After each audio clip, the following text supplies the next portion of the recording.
The way you approach children is quite different from one another. It's getting at their eye level. It's going right down and looking at their eyes and being like, I'm here listening to you.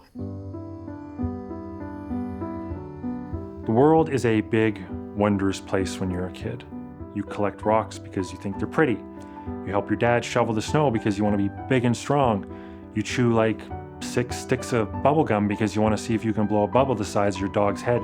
It's a hilarious, strange, beautiful, and innocent thing to be a kid. Children, they're such a vulnerable population, and they can be so easily impacted in ways that they don't even know they're being impacted. Lots of the issues that you have, like behavioral issues, psychology issues, they start in your childhood. What happens is nobody knows that's what's going on for this kid, so there's no intervention. And eventually they become bigger issues once you get into adulthood.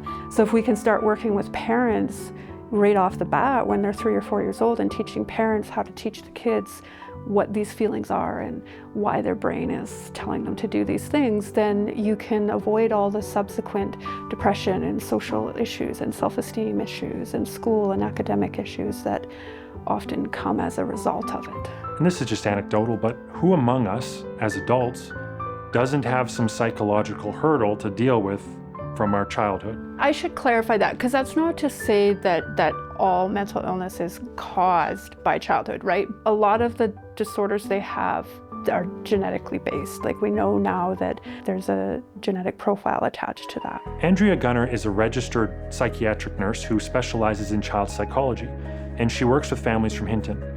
So I knew her thoughts on the matter had some authority, and picking up on the theme of this series, I wanted to know her take on personal versus communal responsibility.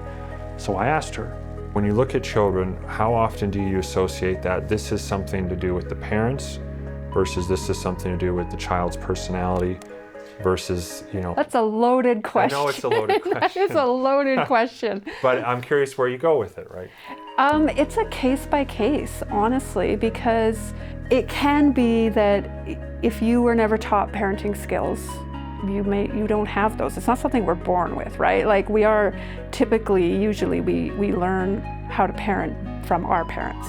So if your parents didn't role model healthy parenting and then you turn around and parent your kids that way, you are gonna see a kid with some behavioral issues. But that's also influenced by temperament, right? Anybody who has kids can tell you from day one, their kid had a unique temperament. So if you lucked out and you got a really easygoing kid, you're gonna have an easier time of it. I think this is a great answer, but it does raise a bit of the chicken or egg problem. Like, if we wanna counsel or treat a child for mental health challenges, is it more prudent to start with the parents or with the child themselves? Jackie Delves was the former caregiver education coordinator at FCSS, and at the time of her interview, she had this answer. Really, I feel that if the parent's not doing okay, then everybody else won't be doing okay in that family. If a mom's going through postpartum, we need to look at that and ensure that we support her and guide her through that before she could take care of her child. And I know sometimes we tend to look that opposite. We're always needing to help our child because of course we love them. We want to take care of them. We want to do everything possible for them. But sometimes we forget about ourselves. There's a popular model of thinking in psychology called inner child work. The idea is that every one of us has an inner child. And if we act in ways that govern, protect, and honor that specific child with their specific personality and isms and all the things that go with it, that's going to lead to flourishing. In this way, we're all parenting ourselves. Does this mean, however, that our mental health as parents is solely our responsibility? Should parents pick them up by their own bootstraps? Human beings are social animals. Like, at the end of the day, we are social animals, right? So nobody's gonna get well in isolation. So it does take community to help somebody get well, but that person also does have some ownership themselves. As it turns out, Andrea's whole job is basically helping parents and children help themselves. In my work, I provide a lot of support to parents. Is a big part of the work of, like, you're doing the best you can. And I've run parent support groups because parents get told horrible things by teachers. I've had parents who people just walk up to them in the grocery store and tell them their kid's horrible or give them unsolicited advice, That's about fun. how they need to do this better, and from other family members even. So when I'm working with parents, one of the things we do is kind of talk about who are the people in your life that are supporting and helping on this journey, and who are the people who aren't. Because when you are struggling, right, and you have a child who needs more supports, you need to choose to have people in your life that are helping, not people who are making you feel bad about yourself or making your child feel bad about themselves. The reality is, however, that a lot of parents aren't necessarily in a spot where they can, actively choose helpful versus non-helpful people.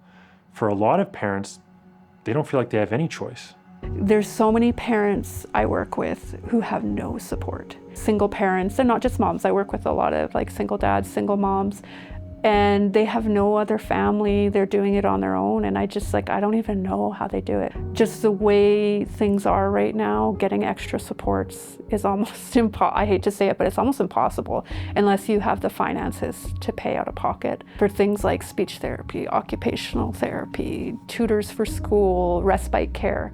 If you don't have anybody to watch your kids, you have to pay out of pocket. Especially in rural communities, there's such limited resources. People are drowning, right? And for the people who are drowning, it only takes one life raft to completely change everything. The truth is, though, like Hannah Fitzgerald highlighted in the previous episode, most people in need of mental health support will not reach out to a professional like Andrea. Working in private practice, I have clients who come here voluntarily. They're motivated and willing, right? Because they've sought me out. They're paying for a service, so they're engaged. When I've worked for public agencies, it's been different because sometimes I've worked with mandated clients, for example, where Children's Services have said, you need to bring your child in or you need to go in. So that can be a lot more difficult because the people don't want to be there. It would appear that this seems to highlight the recurrent theme of the series. Individuals need to want to help themselves, and communities ought to provide opportunities for help and support. One without the other, well, it's like peanut butter without jam. Another issue with developing mentally well adults and children is that the current medical system is best set up to deal with crisis once an issue is detected, not the prevention of crisis. Charlene, if you remember from episode 1, she put it very well. We park the ambulance at the bottom of the hill and wait for people to fall over the edge, where what we should be doing is providing the supports they need at the top of the cliff to prevent them from going over in the first place. And Andrea built on this point. Right now, we just focus on treatment. When you're already in crisis and you're coming in, then we'll help you. But like I was saying earlier, if we did early intervention, right, and worked with parents and schools and communities before people ended up in crisis, I would love to see more of that.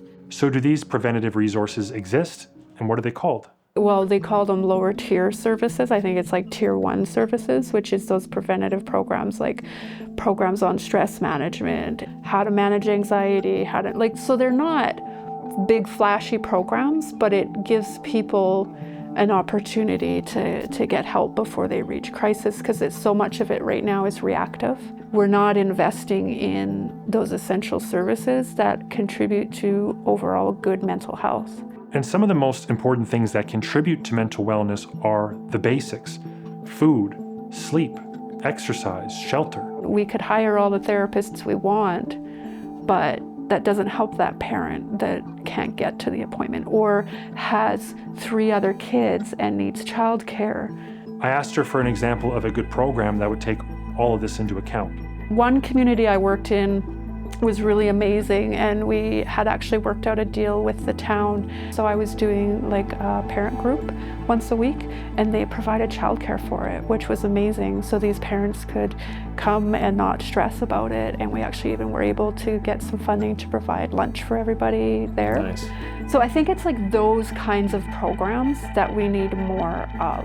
And maybe this is something the town of Hinton could look into more. That said, Hinton does offer some programs to support families. Besides the natural mental health supports offered at local schools, public playgrounds, the library, the rec center, that sort of thing, the best place to start your investigation is with Hinton's Family and Community Support Services, or FCSS.